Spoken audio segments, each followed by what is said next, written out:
அந்நீண்ட காலத்திற்கு முன்பு வரலாறு ஓலைச்சுவடிகளில் எழுதப்படுவதற்கு முன்பும் பேரரசுகள் எழுந்து வீழுவதற்கு முன்பும் ஒரு பெரிய செழிப்பான நிலம் இருந்தது. அது குமரி கண்டம், தமிழ் நாகரிகத்தின் முதற் பிறப்பிடம். அங்கு நதிகள் தூய்மையாக ஓடின, மகத்தான நகரங்கள் அறிவின் வெளிச்சத்தில் வளர்ந்தன. முதல் தமிழ் மன்னர்கள் ஞானத்துடன் ஆட்சி செய்தனர். ஆனால் இன்று குமரி கண்டம் வெறும் வரலாற்றின் மர்ம கிளர்ச்சியாய் பழமையான தமிழ் இலக்கியங்களின் முணுமுணுப்பாகவே உள்ளது. தலைமுறையாக சொல்லப்படும் கதைகளிலும் கடலின் அடியில் புதைந்த மர்மங்கள் மீது நம்பிக்கை கொண்டவர்களின் உள்ளங்களிலும் மட்டும் இது வாழ்கிறது. தமிழ்ச்சா சங்க காலத்து கவிஞர்கள் குமரி கண்டம் பற்றி கூறுகின்றனர். அது இன்றைய இந்தியாவின் தென் கடற்கரையை தாண்டி பறந்து விரிந்த ஒரு பெரும் நிலப்பரப்பு. இங்கு 49 பெரிய நிலப்பகுதிகள் இருந்தன. ஒவ்வொன்றும் மகத்தான பாண்டிய மன்னர்களால் ஆளப்பட்டது. பெரும் அறிஞர்கள், கவிஞர்கள் அரசரது மன்றத்தில் கூடி முதல் தமிழ் சங்கத்தில் இந்த தமிழர் கல்விக்கூடம் நிலையான இலக்கியங்களை படைத்தனர். விவசாயிகள் செழிப்பான பரந்த நிலங்களில் பயிர் வளர்த்தனர். வணிகர்கள் தமிழர் செல்வங்களை உலகம் முழுவதும் பரப்பினர். தமிழர் அறிவாலும் வலிமையாலும் செழிப்பாலும் உயர்ந்த ஒரு யுகம் அது.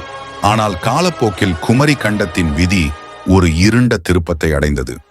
தாயாக இருந்த பெருங்கடல், நிலத்தை வளர்த்தவளே அதன் அழிவிற்கு காரணமாகியது.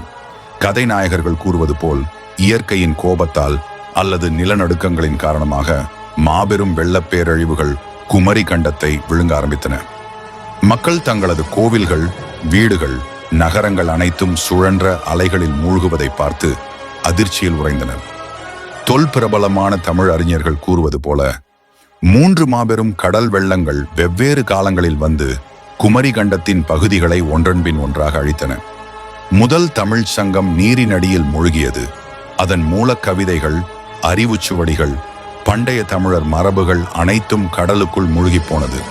வாழ்தலுக்காக, உயிர் காக்க தமிழர்கள் வடக்கு நோக்கி புறப்பட்டனர். தங்களது அடையாளத்தை மறக்காமல் மரபுகளுடன் பயணித்தனர். இன்று கூட குமரி கண்டத்தின் மர்மம் தீர்க்கப்படாமல் உள்ளது. சிலர் கூறுவது போல இது மறைந்த லெமூரியா கண்டமாக இருக்கக்கூடும். ஒரு காலத்தில் இந்தியா, மடகாஸ்கர், ஆஸ்திரேலியாவை இணைத்த நிலப்பரப்பாக அது இருந்ததாகவும் பின்னர் கடலுக்குள் மூழ்கியதாகவும் கூறப்படுகிறது. நவீன விஞ்ஞானம் தமிழ்நாட்டின் கடற்கரைக்கு அருகில் பூம்புகார் கடலுக்கடியில் அழியா பெருநகரங்களின் சுவடுகளை கண்டுபிடித்துள்ளது. இதுவே குமரி கண்டத்தின் இறுதி சுவடாக இருக்க முடியுமா? சிலர் நம்புவது போல தமிழ்நாடு, இலங்கை, தென்கிழக்கு ஆசியாவின் சில பகுதிகளில் இருக்கும் மக்கள் குமரி கண்டத்திலிருந்து குடிபெயர்ந்த தமிழர்களின் வாரிசுகளாக இருக்கலாமா?